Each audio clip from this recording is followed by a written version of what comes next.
hands find his throat, and I try to dig my claws in, but my claws are gone. Keff it. I'll just crush it then. Growling low in my throat, I give in to the urge to destroy this male. Make him pay. Make him suffer. There's a hot sizzle at my wrists and throat. Ankles, too. Stun cuffs. I ignore the pain, just as I ignore the alarm that blares to life around me. I focus on squeezing the life out of the male I have in my grasp. I make a note of his face. He's Misaka, with a tattoo along his nose and brow, a piercing in one nostril. I lean forward and bite it out, satisfied at the splash of blood. He gurgles again, blood erupting from his mouth. I squeeze harder and a shock wave sends me onto my back. My body goes completely stiff and I can't move. Hot, painful electricity flows through my veins, and still I try to grasp onto my prey. I want him to suffer. "I thought you said he was stun-cuffed," cries someone, and then there are running footsteps everywhere as more people approach. "He was. He is," says the one I just bit. His tone is wet, as if blood is pouring down his throat. Maybe it is. Good. "Turn them up. They're at maximum. He's an investment. You can't kill him. You should." I agree. They should. Because as long as they keep me, I'm going to make them regret it. As dark pain washes over me, I vow that I'm going to make them suffer. I fade in and out. There's pain, but there's always pain. A few glimpses of my surroundings only to go quickly under again. "Change the dosage," someone says at one point. "He's no good to anyone like this." Sleeping? No, I guess I'm no good to anyone sleeping. I'm a monster, a killer. I'm only useful when I attack what they point at.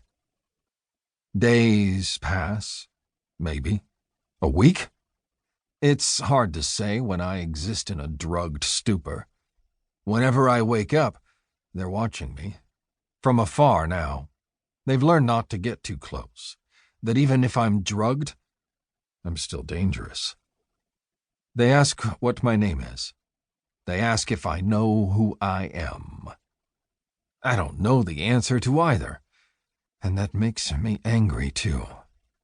Shouldn't I know who I am? I should. If nothing else, I should have a name. But when I rack my brains trying to recall what it is, nothing is there. There are no memories, no names, no nothing. I am a big, keffing blank. A big, angry keffing blank. When my captor leaves, I drag myself from the bed. The rage is pulsing through my veins, giving me strength. It overrides the drugging effect of whatever they've put in me. I pace around my cell, simmering with fury and unable to vent it. I memorize the few features of my cell: the sink, the flat metal bar at the top of the back wall, the front wall made entirely of glass so I can be observed, the uncomfortable cot that's attached to the wall itself. The entrance into my cell is a pair of sliding doors with no way to activate it on this side, and they won't open no matter how much I try to force it. The doors just lead to a locked antechamber anyhow.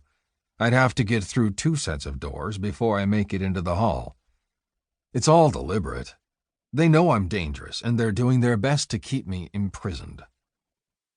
It just makes me angrier. I look around for something to destroy. There's a plant in the corner, of all things. He might respond to a bit of greenery. It might have a calming effect on him. Bring in a non-toxic plant and see if there's a response. With a snarl, I grab the plant and fling it against the glass. The window out to the hall doesn't shatter, of course not. They know how to trap me in here. But the plant's plastic container bursts like a bubble and spills dirt all over the floors. I pick up the plant and shred it with the stubs of my claw.